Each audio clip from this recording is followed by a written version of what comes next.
Welcome to McPlum, simple solutions served daily. In this video, I will explain how to use power mints in plants versus zombies too. Power mints are unique plants offering temporary, yet incredibly powerful, boosts to your plant army. When you activate a mint, all plants of its specific family on the lawn receive a significant power-up, often increasing their damage, health, or special abilities. Understanding their function is key to mastering difficult levels and overcoming formidable zombie threats. They are a game changer for strategic gameplay. Earning power mints involves engaging with the game's competitive arena mode. By winning battles there, you accumulate a special currency called mint currency. This currency is then used in the in-game store to purchase the power mints you desire.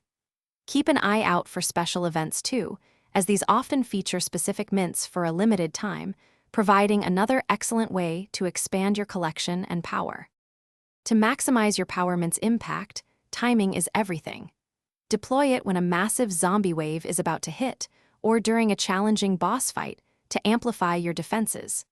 Position the mint carefully on the lawn to ensure its powerful aura reaches as many of its family plants as possible. Remember, a well-timed mint can clear an entire lane or significantly weaken a tough opponent, turning the tide in your favor. Upgrading your power mints is crucial for unlocking their full potential. By collecting more of the same mint, you can level them up, which significantly increases both their duration and the power of their effects. A higher level mint provides a much more substantial boost to your plants, making them incredibly formidable. Investing in your favorite mints ensures you have a powerful tool ready to deploy against even the most challenging zombie invasions. Thanks for watching. Stay juicy and subscribe.